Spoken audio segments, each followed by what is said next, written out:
Annually, an average of 250 employees and self-employed people die, while 150,000 sustain major injuries or 3-day injuries as a result of accidents in the workplace. Also, a further 2.3 million cases of ill health are caused by or made worse by work, plus over 40 million working days are lost through work-related injuries and illnesses at a cost to businesses of £2.5 billion.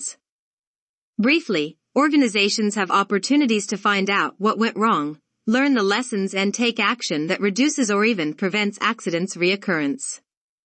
As per published studies, the financial reasons behind accidents and ill health stated that for every £1 a business spends on direct costs, it can lose between £8 and £36 in indirect costs. So through work-related accident and incident investigation and analysis will provide a deeper understanding of the risks associated with work activities, learning the lessons from uncovered causes, identify what went wrong and take positive steps to correct it, clearly understand the core of preventing accidents and incidents, and developing and refining your risk management system. What is the language of investigation? Subject of accidents investigations is like the rest subjects, full of its own language and terminology, so it's important to be clear about the number of the basic concepts of it. Adverse event includes accident, near miss, hazard, immediate cause, root cause and underlying cause. While consequence includes risk, major ill health, serious injury or ill health, minor injury, major injury, damage only and fatal. The causes of adverse events. Pay attention to the domino effect, search beyond what you literally see. It may appear like bad luck being in the wrong place at the wrong time, but on analysis, see clearly the chain of failures and errors that lead almost inevitably to the adverse event. You will find that causes of adverse events can be classified among the immediate causes, underlying causes and root causes. But the question still remaining, why shall we investigate? No doubt hazards and risks remain in all workplaces disregarding the business sector and despite putting control measures in place to prevent or reduce the resultant risks to an acceptable safe level to prevent accidents and cases of ill health. The unfortunate and undeniable fact that an adverse event occurs, pointing to inadequate existing risk control measures.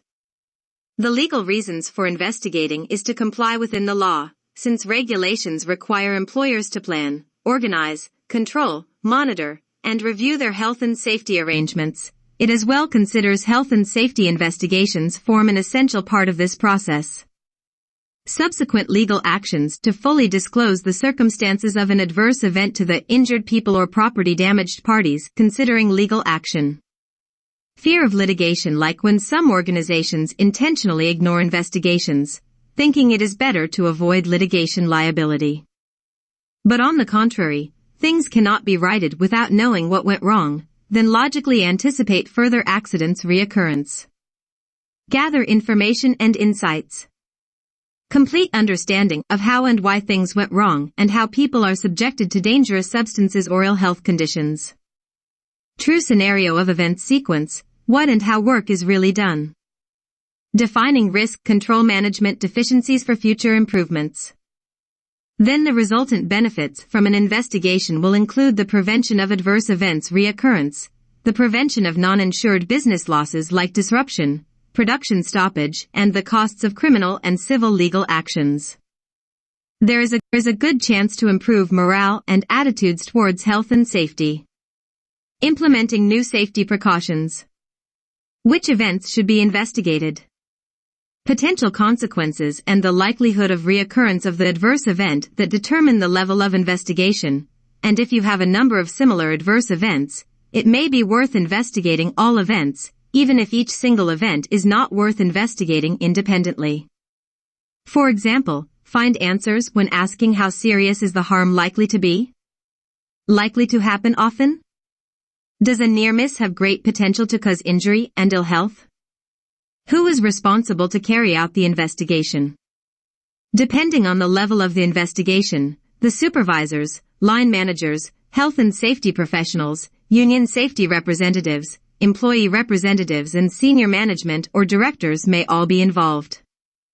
To be worthwhile, It is essential that the management and the workforce are fully involved to ensure that a wide range of practical knowledge and experience will be brought to employees, and their representatives will feel empowered and supportive. The investigation team must have the necessary investigative skills, either led by or reports directly to someone with the authority to make decisions and act on their recommendations. When should it start? In general, adverse events investigation and analysis shall be done as soon as possible, since it is found that memory is best immediately after an adverse event. Bear in mind that the urgency to initiate an investigation will depend on the resultant damage. If a major accident involving an everyday job, then it needs to be investigated quickly. What does it involve? In order to identify the actual scenario of the adverse event, determine what went wrong and determine what control measures must be implemented to prevent its recurrence. Also, the investigation shall involve an analysis of all the information available, including the physical scene of the incident, the verbal accounts of witnesses, written risk assessments, procedures, instructions and job guides. Avoid preconceived ideas about the process, the equipment or the people involved in an adverse event.